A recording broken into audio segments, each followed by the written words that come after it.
तो इस सीरीज में हम हर रोज आपको एक ऐसा शेयर देते हैं जहां पर सब कुछ बढ़िया है, कंपनी बढ़िया है, पेरेंट बढ़िया है, फाइनेंशियल ठीक है, कारोबार भी ठीक है, छोटी मोटी दिक्कतें आती रहती है। कई लोग शेयर लेकर बैठे हैं, इंतजार कर रहे हैं कि इस शेयर में बड़ा पैसा बनेगा, लेकिन थक जाते हैं क्योंकि वो शेयर इतना आपको धैर्य आपका वो देखता है कि भाई आप में पेशेंस है कि नहीं है, जब चलेगा तब चलेगा, कोई न कोई रीजन से अटका हुआ रहता है। तो हम कोशिश ये करते हैं बताने की कि क्या वजह है कि शेयर चल नहीं रहा है और क्या वो वजह होगी जिनसे शेयर चलेगा। तो ये खास सेगमेंट आपके लिए डिम्पे लेकर आए हैं। डिम्पे बताइए कौन सा शेयर आज आपने चुना है? देखिए, आज आप पावर स्टॉक्स की बात कर रहे थे और अभी मार्केट में भी पावर दिख रही है, 10,800 के भी पार हो गया। तो इसी पावर से जुड़ा हुआ एक टाटा पावर है, क्योंकि एक तो देखिए ग्रुप में लेके कोई दिक्कत तो है नहीं, टाटा का नाम जिसके आगे लग जाए वो अपने आप में बेहतर चीज हो जाती है। अब टाटा पावर एक पहले शेयर हमने जो चुना है, अब उसकी जरा कुछ एक वजह भी देखिए।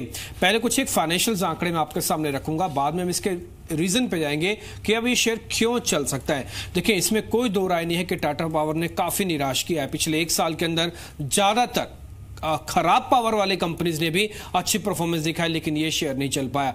अब इंपॉर्टेंट है इसके बारे में जरा ये समझना कि एक्चुअली इसमें हो क्या रहा है। अभी तक की फाइनेंशियल पोजीशन पूछ रही है, एक साल की मैं आपको बता देता हूं, उसके बाद फिर इसके रीजनिंग पे आएंगे कि क्या इसके अंदर इंपॉर्टेंट अब हो रहा है जो पहले नहीं था। ये आपके सामने है इसका अबीटा का ट्रेंड। देखिए, पावर कंपनीज के अंदर इसकी ऑपरेशनल एफिशिएंसी बहुत इंपॉर्टेंट होती है, इसलिए ये चेक करना बहुत जरूरी था कि कहीं ट्रेंड में रिवर्सल तो नहीं है, कोई बड़ा बदलाव, कोई बड़ा शटडाउन ऐसा तो नहीं देखने को मिल रहा।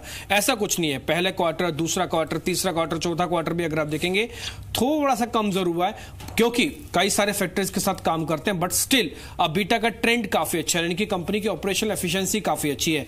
अब आते हैं इसकी बिक्री पर, ये कितना सामान बेचती है, इसकी रेवेन्यू का मॉडल क्या है और साथ ही इसके मार्जिन्स कैसे रहते हैं। ये आपके सामने आय का ट्रेंड है। अगर आपकी ऑपरेशनल एफिशिएंसी ठीक है, जिसको आप मेंटेन कर रहे हैं, तो आपकी कुल मिला के आय अच्छी है। इसका मतलब कुछ ना कुछ ऐसा जरूर है जो आपके हाथ में भी नहीं है। वो आपके हाथ में नहीं है, वो है कोयले के दाम। वो आपके हाथ में नहीं है जो सरकार प्राइसेस तय करती है पावर के। तो इसलिए वो आपको ये जो फर्क मैंने आपको दिखाया सेल्स का और अबीटा का, ये दिखाने की वजह यही थी कि कंपनी की ग्रोथ अच्छी है। 7895 करोड़ रुपीस का इस बार के इन्होंने इनकम दिखाई है। जो दो फैक्टर्स मैंने आपको गिनवाए, एक तो पावर के दाम रेगुलेटेड है और दूसरा कोयले का, दो वजह की वजह से आपको जो इनका अबीटा है उसमें आपको थोड़ा सा फर्क दिखेगा। अब आ जाते हैं इसके मार्जिन्स पर। क्या कंपनी वो मार्जिन्स एंजॉय करती है जो पिछले एक साल में इस कंपनी को नहीं चलने दे रही है? यस, कंपनी वो मार्जिन्स तो एंजॉय करते हो, ये शेयर चलना चाहिए। अगर आप परसेंटेज में देखें 21%, 22%, 21%, पौने 22%, ये सारे के सारे मार्जिन्स आपके मेंटेन है। पिछले एक साल में आप कोयले के दाम उठा के देख लीजिए, पिछले एक साल में गवर्नमेंट का रेगुलेशन उठा के देख लीजिए पावर कंपनीज में, आपको साफ पता लग जाएगा कि इस कंपनी ने कितनी बेहतरीन तरीके से अपने मार्जिन्स को मेंटेन किया, वो भी मुंद्रा प्लांट की दिक्कतों के बावजूद। ये इंपॉर्टेंट चीज थी जो मेरे को आपके सामने नोटिस करवाना था कि एक साल में कंपनी में ऐसा कुछ खास जो परिवर्तन, जो इंपॉर्टेंट परिवर्तन दिखे वो हम आपके सामने रखे हैं जी। लेकिन दिव्य, आगे के लिए क्या ट्रिगर्स है, कब चलेगा ये शेयर?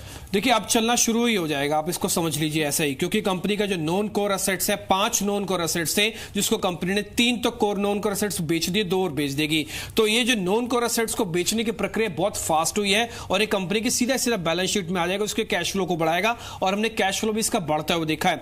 दूसरा, 100 मेगावाट का रिन्यूएबल क्षमता वाला जो प्लांट है, अगले 6 महीने में इनका शुरू हो जाएगा। रिन्यूएबल एनर्जी में अगर कोई पावर कंपनी सबसे तेजी से काम कर रही है, वो यही कंपनी कर रही है। और इसकी बड़ी वजह यह है कि इन्होंने टाटा मोटर्स के साथ मिलकर ईवी यानी कि इलेक्ट्रॉनिक व्हीकल्स के साथ भी एक बड़ा करार किया। खैर, महाराष्ट्र में अब इंपॉर्टेंट ये जो आज ही खबर, अगर आप गूगल करना चाहे तो आपको दिख जाएगी वो खबर।